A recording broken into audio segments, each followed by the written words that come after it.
Hemos discutido ya los dos dogmas del empirismo. Discutimos la analiticidad como uno de los dogmas del empirismo, de acuerdo con el cual había enunciados que eran verdad en virtud únicamente del significado, ese era el dogma, y vimos cuáles eran los argumentos que daba Quine para considerar que no había una buena noción de analiticidad.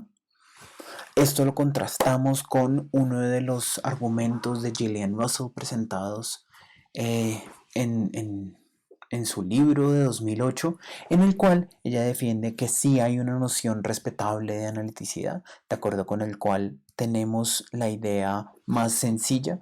Y un ejemplo es la oración yo estoy aquí ahora. Eso parece que siempre va a ser verdad en virtud del significado únicamente, pero va a ser un tipo de verdad analítica que es muy diferente del tipo de cosas que estaba considerando Quine. Entonces, tenemos que el primer dogma es el dogma de la analiticidad. El segundo dogma es el dogma del reduccionismo, del reductivismo, como dice la traducción en español. ¿En qué consistía esto? En un intento de reducir el significado de los términos o la justificación de los enunciados a únicamente los casos de eh, una sola experiencia sensible. La idea que podíamos tener una relación uno a uno entre experiencia sensible y eh, un enunciado tal que pudiésemos tener o bien significación, que eso es lo que ya habíamos refutado o habíamos mostrado los problemas cuando vimos la concepción heredada, o bien, que es el caso más interesante para Quine, mostrar que no teníamos entonces la posibilidad de justificación. Entonces ahora la pregunta es, ¿qué tenemos? ¿Qué tenemos más allá de los dogmas? ¿Listo? La idea es ahora tratar de mirar, ok, una vez hemos presentado estos dogmas y al mostrarlos como dogmas presentamos la idea de que no tenemos buenas razones para pensar, para aceptarlos, entonces, ¿qué nos dice Quine? Vamos a mirar con cuidado qué es lo que nos sugiere Quine al respecto.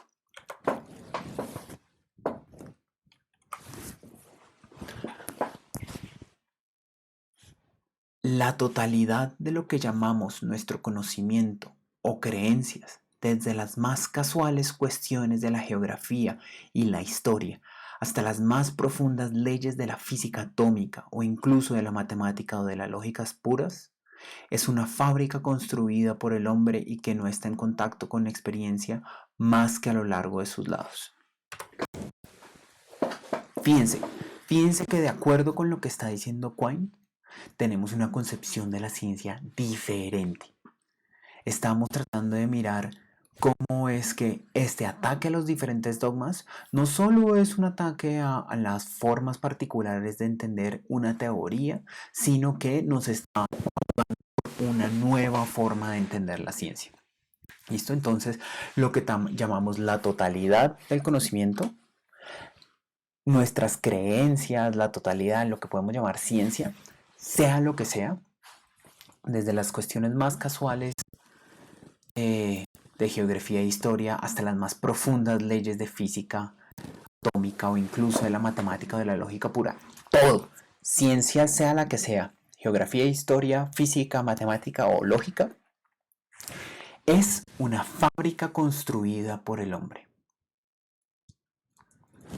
Fíjense, estamos hablando de la ciencia como un producto de la construcción de un grupo de personas y que, a diferencia de lo que estaba diciendo la concepción heredada, la forma en que está en contacto con la experiencia no es una donde está fundada, no es que hay un soporte sobre lo cual todo se va basando. Recuerden que la idea principal era la comparación entre la teoría de la concepción heredada, una teoría axiomática, y la axiomática euclidiana. Fíjense que ahí todo estaba basado en unos elementos básicos para poder entenderlo todo. ¿Qué nos está diciendo Quine? No, no hay tal cosa. Fíjense en lo que está diciendo. No está en contacto con la experiencia más que a lo largo de sus lados. Y eso va a ser muy importante porque nos va a cambiar la forma en que debemos entender las relaciones de justificación y la forma en que vamos a entender la ciencia como un todo. No es que la ciencia esté basada en las observaciones, sino que la relación entre la observación y la ciencia va a ser un poco más complicada. Veamos entonces ahora otra cita de Quine que nos presenta para ayudar a seguir pensando esto.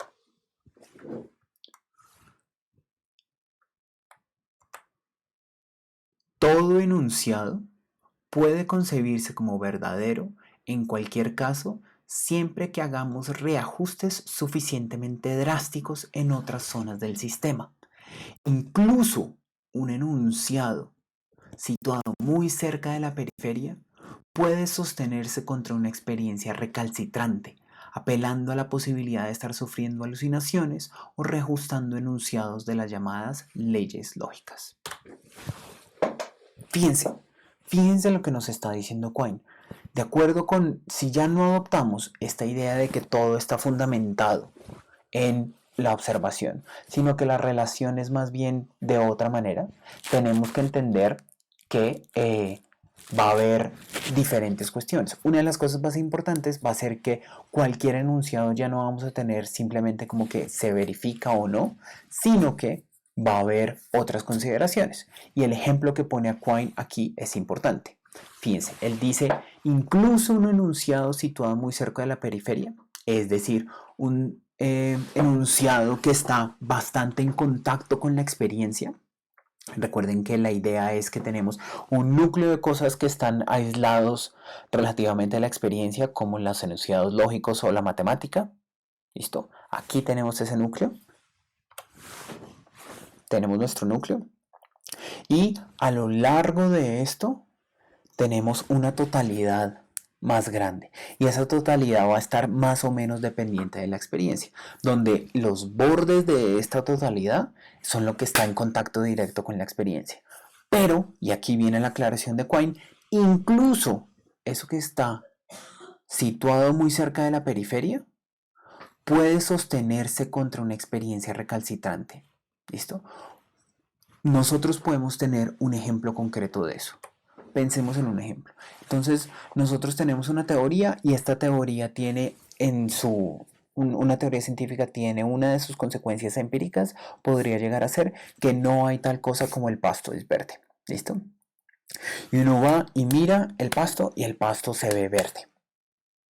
¿Eso quiere decir que tenemos que abandonar ese enunciado de la teoría? La respuesta de Quine es no. Incluso cuando este enunciado parece estar hablando directamente de lo que se está en la experiencia y que la experiencia nos muestra algo que va en contra, se puede sostener apelando a la posibilidad de estar sufriendo alucinaciones. O, por ejemplo, reajustando enunciados de las llamadas leyes lógicas, permitiendo la idea de que el pasto puede ser verde y no verde. Fíjense la radicalidad de Quine. Quine está diciendo que es posible aceptar que un enunciado puede ser mantenido a pesar de la experiencia, bien afirmando que hay alucinaciones, por ejemplo, o bien afirmando un cambio radical en las leyes de la ciencia. Y esto es exactamente a lo que se refiere con es un constructo humano. ¿Listo? Porque entonces, en la medida en que nosotros somos los que decidimos cómo es que se asocian estos diferentes enunciados para poder mantenerse como un todo, podemos tener una interpretación diferente. ¿Listo? Entonces, aquí estamos diciendo que entendemos que cualquier enunciado situado muy cerca de la experiencia, de la periferia puede sostenerse. Y ahora eso nos lleva a una noción diferente de la lógica y de la relación con la experiencia. Veamos.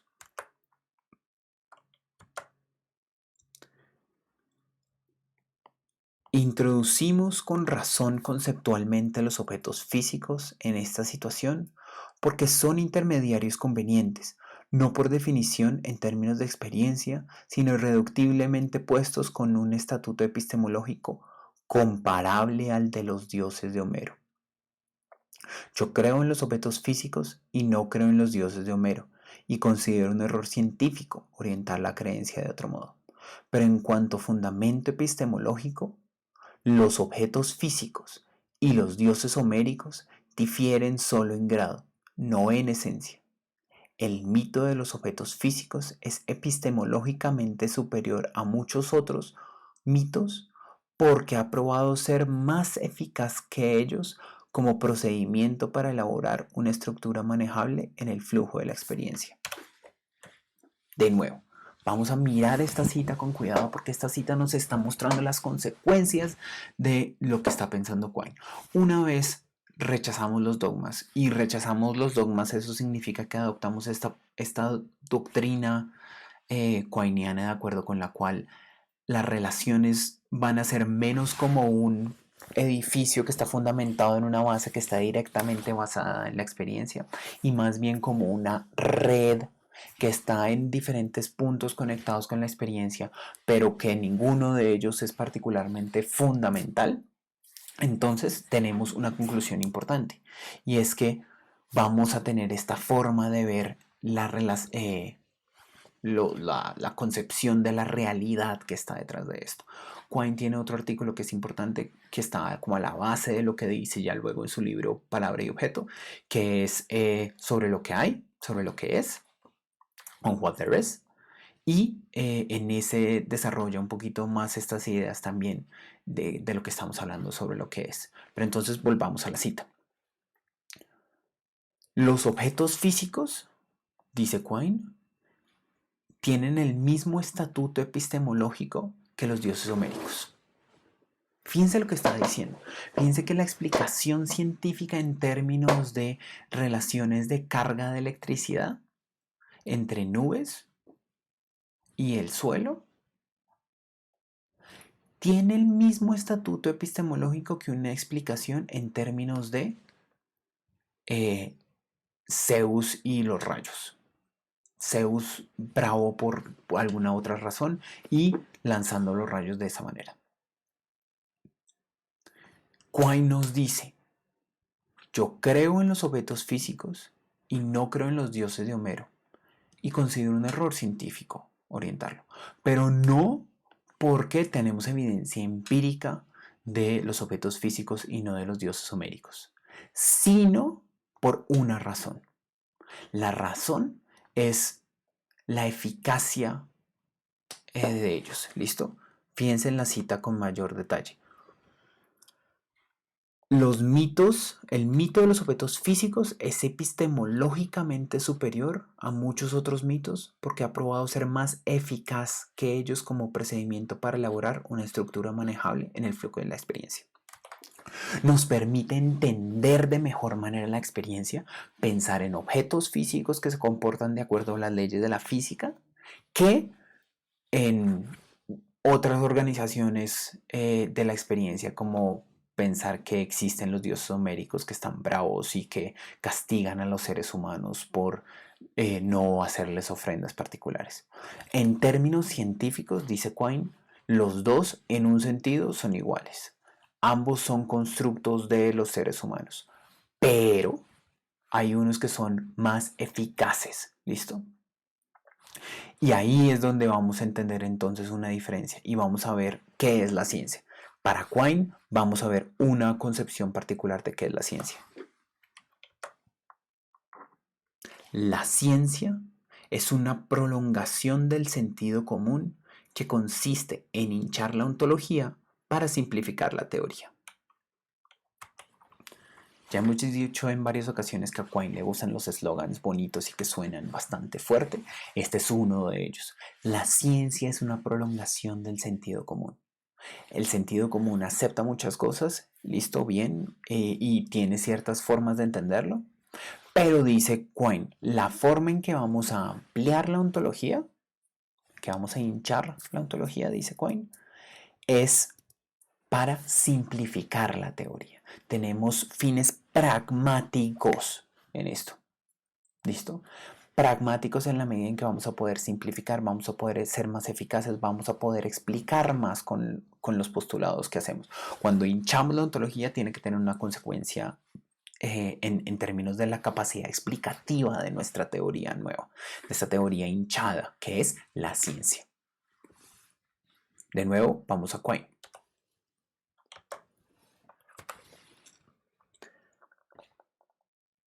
Al repudiar esa frontera entre los dogmas,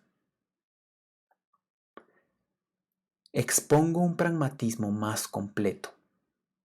Todo hombre recibe una herencia científica más un continuo y graneado fuego de estímulos sensoriales.